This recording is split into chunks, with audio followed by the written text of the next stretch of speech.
Hello and welcome back to Down the Track. In this episode, we'll be reviewing the Commonwealth Games. It was the first game today between India and Australia, women's T20, and what a start! It's been a while since the cricket has been in the Commonwealth Games, but today, both India and Australia are two strong teams playing against each other, and it was a wonderful game of cricket. It was a mid-score kind of match, but it went till the end. And credit to Australia, they hung on and won by 3 wickets.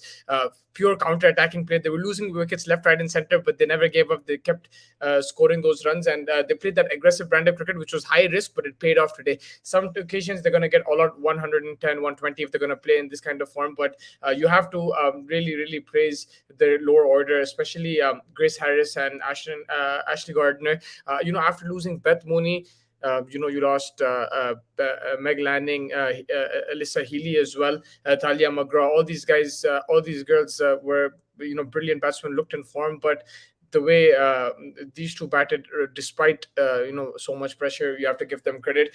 From India's point of view, Renuka Singh unlucky to be in the losing side of things. It was one of the great T20 spells. 4 overs, 18 runs, 4 wickets. She was getting the ball to move in, go out as well, and tremendous accuracy. Just very unlucky that she's been on the losing side. She did exactly more than what India required at that time, and really gave India the control, because 150, it felt like it was a below par total, but her spell really put Australia under pressure. And if it wasn't for the lower middle order, I think India would have won this game. Radha Yadav and Hamranpreet got hit a bit. Gaikwad had a poor day as well. So these three bowlers kind of let things slip for India. But you have to give the Australian players the credit there, especially Gardner and Harris. They played so well, especially through point and through covers. They were very strong on the offside.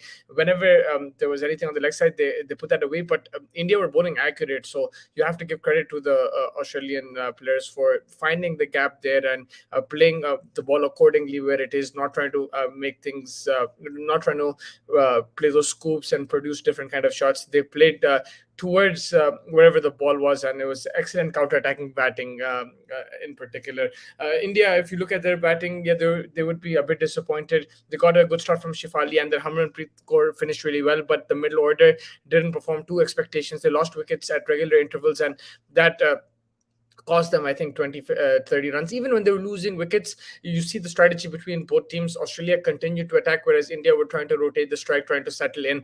And you can't really criticize that kind of method, because, the Australian method could have failed. And, today it was the Indian method which failed, but only just. So it's the fine margins. And overall, a great game of cricket. Australia are the best team in the world right now. So, they're not an easy team to beat. And that's why till the last ball, you have to be on your toes and you have to play your best cricket. And they showed today the quality of depth that Australia have until number 7, number 8, number 9. Even King came in and hit a few boundaries. So they have batting till the end. They'll never give up whatever the score. But India also showed the weaknesses that Australia do have. If they do lose wickets, they lose them in clutters, and they do get under pressure at times. You can get them out, especially with that in-swinging delivery. I think all the batsmen struggled today. Even when there's a hint of movement, you saw Alyssa Healy cutting one to slip, edging one to slip, and then Meg Lanning as well, outside off stump, straight to point. So that outside off stump kind of corridor is an uncertain corridor even for the Australian players, and that's something other teams will look to exploit.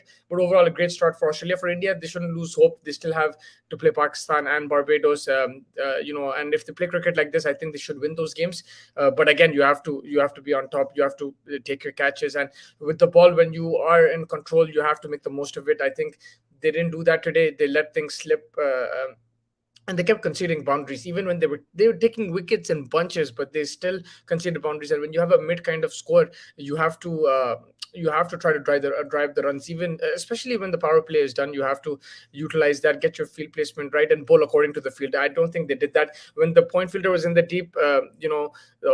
the Australians were hitting it through covers, and when when the fielder was in the covers, they were hitting it through point, and that was because also the length was changing. They weren't consistent in length, and that's something they'll have to learn for the next few games. But overall, really enjoyed this game. There's another game I think between Pakistan and Barbados today, but this was a good start, a really good start to the Commonwealth Games, and it's good to see cricket in this kind of tournament, and hopefully we get to see some more close encounters. That's all from this match, but we have the India West Indies as well.